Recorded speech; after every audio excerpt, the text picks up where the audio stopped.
Et coucou tout le monde, j'espère que vous allez bien. Alors aujourd'hui une nouvelle histoire, enfin non, pas vraiment une nouvelle histoire, mais plutôt de nouvelles créatures que l'on va découvrir ensemble dans cette vidéo. Je vous invite à vous poser confortablement, et c'est parti pour une nouvelle vidéo sur les codes d'Armor.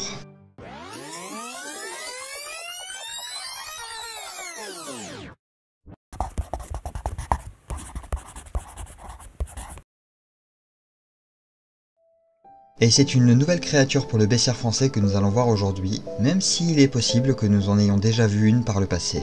Les fées sont aussi communes en France que de nombreuses autres créatures après tout, et c'est bien de la fée des houles dont nous allons parler. Ce sont d'étranges créatures que les fées, capables d'habiter dans les endroits les plus reculés, et les plus surprenants même. C'est le cas des houles, ces grottes souvent creusées à la force de l'eau en bord de mer ou d'océan, dans les falaises ou cavités rocheuses. L'on dit que le domaine des fées des houles n'est en rien différent de celui des humains. Plusieurs villages peuvent tenir dans une seule grotte, et on peut y voir comme en plein jour sans aucune contrainte, comme si la magie rendait ces lieux aussi clairs que limpides. Les fées des houles vivent là, en société, et rarement solitaires. On leur attribue une certaine beauté car ce sont des êtres intemporels, rarement menacés par les déboires du temps qui passe. Ainsi, tant les femmes que les hommes, leurs physiques peuvent demeurer inchangés durant quasiment toute leur vie. Ce sont des êtres bienfaisants avant tout, souvent présents pour venir en aide aux plus démunis.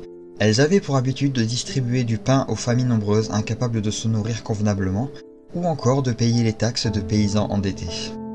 Mais il y avait une contrepartie à ce don. Jamais le pain ne devait être offert à qui que ce soit d'autre de la part de la personne qui le recevait. Le don du pain pouvait également être un dédommagement aux dégâts que pouvait faire le bétail des fées sur les cultures humaines.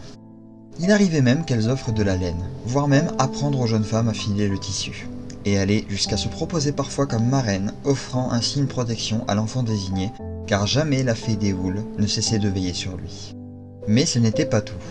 Lors de leurs excursions dans le monde des humains, les fées des houles se rendaient complètement invisibles au regard des hommes, et pouvaient même s'enduire le corps d'un onguent fabuleux dont les pouvoirs semblaient hors de notre compréhension. Il y aurait encore tant à dire, mais nous en avons fait le tour dans les grandes lignes. Une créature donc plutôt bienveillante et vivant en harmonie avec les humains, tant que ces derniers les laissaient vivre en paix, bien évidemment.